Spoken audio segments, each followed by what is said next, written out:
El gobierno ingresó a Contraloría una serie de cambios al Plan Nacional de Derechos Humanos. Entre las modificaciones se encuentra que el Ejecutivo no va a promover la tramitación del proyecto de matrimonio igualitario para así respetar lo establecido en su plan de gobierno. Queremos conversar respecto de estos cambios y para ello estamos junto a la subsecretaria de Derechos Humanos, Lorena Recabarren. Subsecretaria, gracias por estar con nosotros. Muy buenos días. Muy buenos días, Mauricio. Muchas gracias. Bueno, ¿qué explicación hay para lo que está exigiendo a esta altura la comunidad LGBTI? Porque dicen que aquí el gobierno ha borrado con el codo lo que escribió con la mano. Sí, yo quisiera partir contextualizando, poniendo un poco en perspectiva lo que es el Plan Nacional de Derechos Humanos. Creo que es importante que la gente conozca lo que es el plan. El plan viene a agregar otra institucionalidad más dentro de nuestra institucionalidad de derechos humanos que ha venido desarrollándose desde hace ya 15 años. Nosotros partimos con el Instituto Nacional de Derechos Humanos el año 2010, luego fue la creación de la Subsecretaría de Derechos Humanos el año 2016, el año pasado la Defensoría Nacional de la Niñez, y hoy día el Plan Nacional de Derechos Humanos es un instrumento que viene recomendado por Naciones Unidas desde la Declaración de Viena del año 93, que su objetivo principal es poder incorporar el enfoque de derechos humanos de manera transversal en las políticas públicas, programas que tengan los distintos servicios del Estado. En ese sentido, cuando se crea la Subsecretaría de Derechos Humanos, en su ley orgánica viene el mandato legal para elaborar un plan, el primer plan nacional de derechos humanos, que le toca a la ex subsecretaria Lorena Fries desarrollarlo durante el año 2017, que es el mismo año que se instala la subsecretaría. En ese proceso se genera un año entero de conversaciones con organizaciones de la sociedad civil. El plan debe elaborarse de acuerdo a las recomendaciones y a las normas que nosotros tenemos suscritas en términos de derecho internacional de los derechos humanos, y es desde ahí donde 42 instituciones del Estado que corresponden al 100% de nuestros ministerios, más 3 órganos autónomos, que son el Ministerio Público, el Consejo para la Transparencia y el Consejo Nacional de Televisión, comprometen acciones. Estamos hablando de más de 600 acciones en 15 capítulos. Cada uno de estos capítulos corresponde a un objetivo general de derechos humanos y corresponde también a ciertas metas, que todas son parte de las recomendaciones. En total 634 opciones que tenía el plan original y que ahora se fusionan en 608, 26 menos. Sí. ¿Qué pasó con esas 26? De esas 634, hay algunas, 2 se eliminaron directamente, básicamente porque eran programas que se habían desechado ya al momento de que nosotros llegamos el año 2018 como nueva administración. Otras 29 se fusionan y hay 13 nuevas, ¿sí? Las únicas 2 eliminadas tienen que ver con una acción que estaba en la Subsecretaría de Prevención Social y otra en el Ministerio del Trabajo. Que eran programas, como señalaba, que estaban ya descontinuados. Ahora bien, estos 15 capítulos tocan particularmente grupos de especial interés, de especial protección en materias de derechos humanos, y muchos de ellos se relacionan directamente con convenciones internacionales de derechos humanos que nuestro país tiene vigente. Por ejemplo, los derechos de la mujer, está la Convención contra la eliminación o a favor de la eliminación de todas las formas de violencia en contra de las mujeres. Tenemos la Convención Internacional de Trabajadores Migrantes y su familia, la Convención Interamericana de los Derechos de las Personas de Adultos Mayores, la Convención Internacional de los Derechos del Niño. En fin, hay una serie de normativas que ajustan esto, ¿verdad?, de modo de poder estandarizar de alguna manera estas políticas o este desarrollo, y en ese sentido este plan es el primer gran esfuerzo coordinado, que en este caso le tocó a la Subsecretaría de Derechos Humanos, ¿verdad?, de incorporar el enfoque de derechos humanos en el Estado. Y en ese sentido es un gran esfuerzo que se ha realizado, imagínense, Mauricio, con las 42 instituciones involucradas, lo que ha significado un gran trabajo intersectorial. Dicho todo aquello, y en lo que mayoritariamente muchos están de acuerdo, hay un punto que hoy día es la piedra de tope, donde ustedes se habían comprometido como gobierno e incluso ante organismos internacionales como la Comisión Interamericana de Derechos Humanos a impulsar el matrimonio igualitario, y ahora eso lo cambian por solo monitorearlo. Sí, yo aquí quisiera hacer una distinción. Está el acuerdo de solución amistosa que firmó la expresidenta Bachelet el año 2016, el gobierno de la expresidenta con móvil ante la Comisión Interamericana de Derechos Humanos. En el sistema interamericano está la Comisión y la Corte. Todas las peticiones individuales pasan primero por la Comisión, y una de las posibilidades que tiene abierta la Comisión desde el año 2010-2011 es la posibilidad de generar acuerdos de solución amistosa, ¿verdad?, para avanzar en estas materias. las cláusulas, los acuerdos que se llegaron en ese momento, en particular los que refieren a matrimonio igualitario, eran 3. Un acto público de desagravio y de intencionalidad de ingresar un proyecto de ley, una segunda cláusula que es el ingreso del proyecto de ley de matrimonio igualitario y una tercera que tiene que ver con promover como una discusión legítima dentro de la sociedad los temas de diversidad sexual, entre ellos lo de matrimonio igualitario. Sin embargo, de hecho, queda expresamente fuera de este acuerdo de solución amistosa el que se impulse en el Congreso. Es decir, ingresado el proyecto de ley, dentro de las tratativas que se hicieron respecto a este acuerdo de solución amistosa, Móvil pidió que se incorporara el impulso parlamentario en términos de urgencias, por ejemplo, etcétera, y eso no quedó finalmente en el acuerdo, sino que el ingreso del proyecto de ley. Ellos no lo entienden así. Bueno, tenemos el acuerdo de solución amistosa. De hecho, nosotros el año pasado, en octubre de 2018, fuimos citados por la Comisión Interamericana de Derechos Humanos dentro de los periodos de sesiones ordinarias que ellos tienen, donde revisan situaciones pendientes. A solicitud de Móvil, fuimos citados como Estado a informar sobre si nosotros creíamos que este acuerdo de solución amistosa se había cumplido o en qué medida se había cumplido. Nosotros, citados por Móvil, fuimos en octubre del año pasado a Boulder, Colorado. Bueno, no directamente yo, fue una persona del Estado en representación, donde se señaló que creíamos que estos 3 puntos estaban cumplidos. ¿Sí?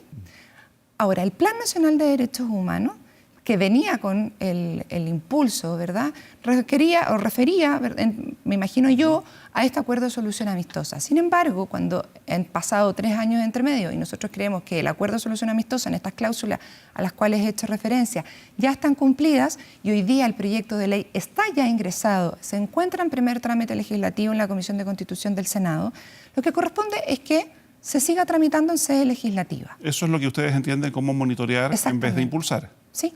Hoy día la acción que está en el Parlamento hoy día la acción que está comprometida en el Plan Nacional de Derechos Humanos es monitorear el proyecto de ley que hoy día está en sede legislativa. ¿Y eso no puede entenderse, subsecretaria, como un guiño a los sectores más conservadores hoy día del oficialismo? A ver, es que más que un guiño, no un guiño. Aquí los planes nacionales de derechos humanos no son programas de gobierno, ni de lado ni de lado, de un lado ni del otro.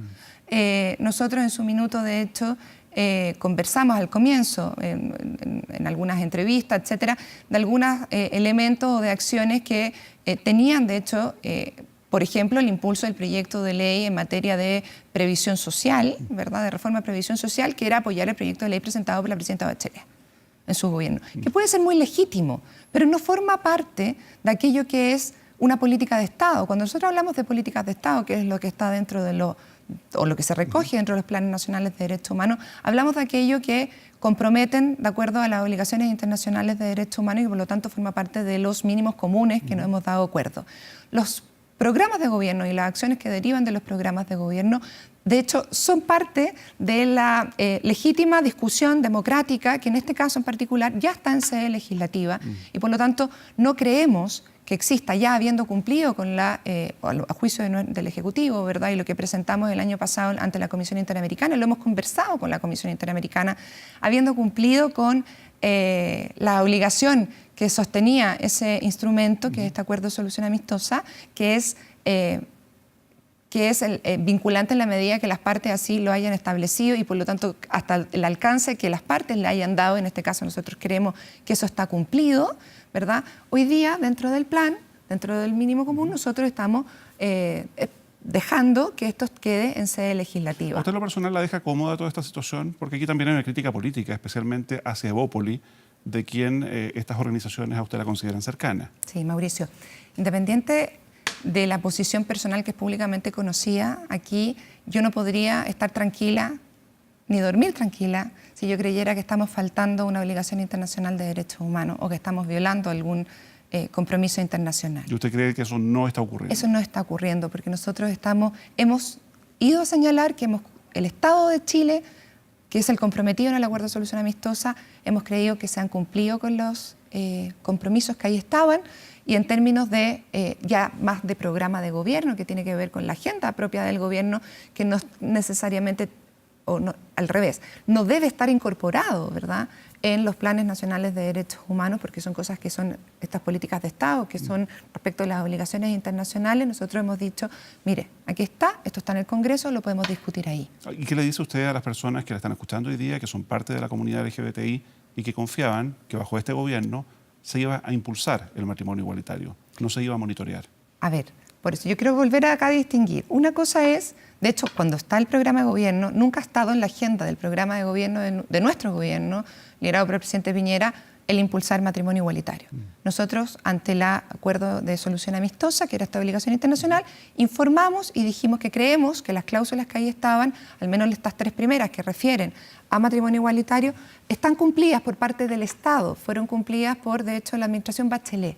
Y esto sigue un procedimiento que puede seguir ante la Comisión, que significa homologar o no homologar totalmente o parcialmente estos acuerdos de solución amistosa en conjunto con los comisionados que reciban esta solicitud. Sin embargo, vuelvo a repetir, nunca estuvo en la agenda del programa de gobierno, por lo tanto, quienes creyeran que se iba a impulsar desde el gobierno no habían leído el programa de gobierno. Finalmente, desde su punto de vista, corresponde, hay cabida y espacio para que, tal como está anunciando Móvil y otros organismos, haya algún recurso, incluso un reclamo a nivel internacional respecto de esto que está ocurriendo en Chile. Bueno, los organismos, la sociedad civil puede ejercer todos los espacios de acción que estimen pertinentes. Como les señalaba, los acuerdos de solución amistosa son vistos ante la Comisión. Ellos mismos nos citaron en octubre del año pasado, nosotros acudimos y respondimos y dimos nuestra posición sobre el tema. De hecho, esa misma posición fue informada por el ministro Larraín ante la Comisión de Derechos Humanos de la Cámara de Diputados y ante la Comisión de Constitución de la Cámara de Diputados, de modo que esto siempre ha sido muy transparente.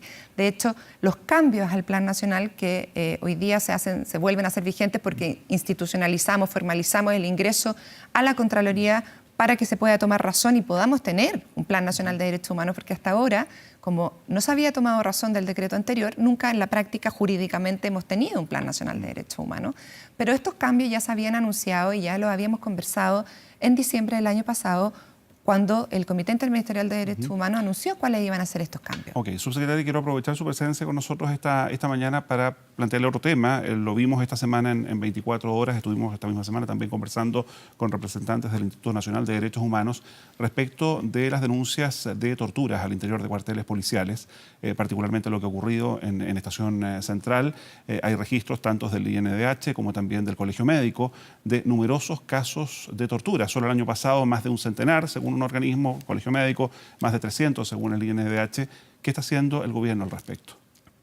Mire, para nosotros la preocupación de incorporar el enfoque de derechos humanos, y esto desde la coordinación, desde las competencias, por supuesto siempre limitadas por servicio, ¿no?, que nosotros tenemos, hemos estado trabajando de manera muy coordinada con Carabineros de Chile, con Policía de Investigaciones, a través del Ministerio del Interior, que son sus superiores jerárquicos civiles, ¿no?, políticos, en una serie de herramientas que están en el marco del proceso de modernización de Carabineros para incorporar en sus protocolos o adicionar, porque también hay que reconocer que el trabajo de Carabineros ha venido haciendo en materia de incorporar elementos de estándares de derechos humanos, de obligaciones internacionales de derechos humanos, es bastante anterior. Recordemos que el Carabineros de Chile tiene un departamento de derechos humanos que el año pasado se elevó a la categoría de unidad nacional, a nivel nacional, ¿verdad?, de dirección nacional de derechos humanos. Ya van en la 14ª versión del curso de instructores de derechos humanos. Incluso el propio INDH nos contaban cómo están realizando charlas, tanto Carabineros como la PDI. La pregunta es, ¿por qué pese a todo esto siguen ocurriendo torturas al interior de cuarteles policiales? Sí, porque Mauricio, es imposible que nosotros podamos pretender que no se cometan ilícitos o delitos. Bajar eso a cero no es un récord que no tenga ningún país en el mundo. Nosotros estamos trabajando para que esto sea cada vez menos. Y aquí lo importante tiene que ver, por una parte, con la voluntad política del gobierno de tomar esto como un tema importante, como un tema de fondo, donde dentro de una de las medidas principales del proceso de modernización de Carabineros y de las policías está incorporar de manera muy central la preparación, la formación en derechos humanos. Por otra parte, la voluntad de Carabineros y además incluir, por ejemplo, la ley que va a entrar en vigencia el próximo año, que es el Mecanismo Nacional de Prevención de la Tortura. Nuestro país ha estado aprobó la Convención Internacional contra la Tortura. Participamos de hecho lo hicimos el año pasado, estuvimos en Ginebra informando ante el comité, el órgano de tratado de la Convención contra la Tortura. firmamos el protocolo adicional el año 2008 contra la tortura, que suponía la creación de este Mecanismo Nacional de Prevención de la Tortura, proyecto de ley que el año pasado nosotros impulsamos directamente en el momento que estaba en la comisión mixta y sacamos adelante. Y a partir del próximo año va a estar en vigencia este comité, que es un mecanismo compuesto por un comité de 7 personas que va a estar dentro del marco del Instituto Nacional de Derechos Humanos, que va a poder realizar visitas directamente a todos los centros de privación de libertad. Subsecretaria, el tema es que pese a todo esto, pese a lo que usted nos dice, lo constatábamos ayer mismo con el INDH, según las propias cifras que también maneja el Colegio Médico, esto lejos de disminuir, está aumentando, según los casos que ellos registran. Y no solo eso, sino que además aquellas personas que son sindicadas y algunas investigaciones están abiertas ante la justicia como torturadores al interior de cuarteles policiales, no solo son retirados de sus cargos, sino que son removidos a otros cuarteles.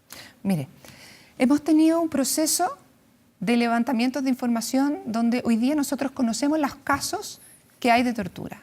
En ninguno de aquellos casos hoy día no están en conocimiento de los tribunales que corresponden. Cuando el Estado tiene el primer deber es respetar y proteger los derechos humanos. Cuando proceden o hay vulneraciones a los derechos humanos, lo que corresponde a un Estado de Derecho que respeta los derechos humanos es perseguirlos y sancionarlos.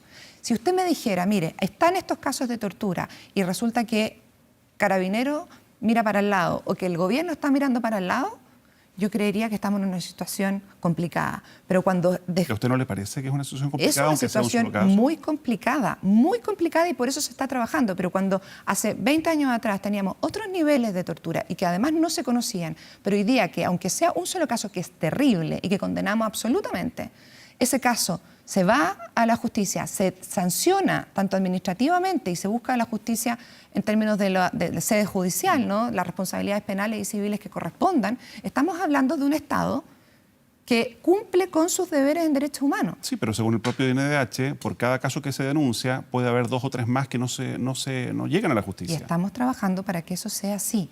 Donde aquí lo importante, Mauricio, y me parece relevante, porque estamos en un país que ha aprendido a partir de historias muy horrorosas, ¿verdad?, que nos han pasado recientemente en nuestra historia, a que no es legítimo y no podemos permitir que bajo ninguna circunstancia a una persona se le violen sus derechos humanos. Y por supuesto, torturar es una de las principales violaciones de derechos humanos. Y si esto además está cometido por un agente del Estado, esto está penado. Nosotros tenemos a partir del año 2017 tipificado el delito de tortura, lo que significa que hemos podido, el Ministerio Público puede tramitar estas causas, ¿verdad? No ya solo como lesiones graves, sino como específicamente a través del delito de tortura. Y eso fue, de hecho, reconocido y celebrado, por así decirlo, por el Comité contra la Tortura el año pasado. Estamos tomando como Estado, no solamente en este gobierno, sino que desde hace ya un par de años, ¿no? Como lo demuestra la tipificación del delito de tortura el año 2017, medidas concretas que van a favorecer en el mediano y largo plazo a que estos hechos terribles de vulneración de los derechos humanos que no vamos a permitir y que no vamos a dejar de condenar, disminuyan. Es imposible, porque lo vemos, en el fondo es como si usted me dijera cómo vamos a hacer para eliminar absolutamente el delito de hurto. Bueno, hacemos todo lo posible en un cuartel policial uno podría entender que, por ejemplo, se pueden instalar cámaras al interior de todos los cuarteles policiales. Y, por ejemplo, las existen. Y existen desde... Y del Instituto de Derechos Humanos, déjenme decirle, con quien tenemos muy buenas relaciones, se han preocupado de esos temas también. Y parte del trabajo que ha hecho Carabineros de Chile, incluso antes que existiera la subsecretaría, que es reciente, desde el año 2017, Carabineros viene trabajando con el Instituto Nacional de Derechos Humanos y han incorporado cámaras, por ejemplo, dentro de los retenes móviles o de los buses que van a las protestas y en las comisarías. Y eso ha permitido, de hecho, levantar estas denuncias que sean conocidas por la ciudadanía. Pero aquí lo importante es que, conocidas por la ciudadanía, estos temas se persigan y se sancionen como corresponde, tanto en el ámbito administrativo, civil y penal. Porque lo que no podemos dejar de hacer es no sancionar y, por supuesto, no reparar lo que significa esa vulneración. Muy bien, pues, subsecretaria, muchísimas gracias por acompañarnos. Muchas gracias a ti, Mauricio. Muy buenos días. Que tenga un buen día.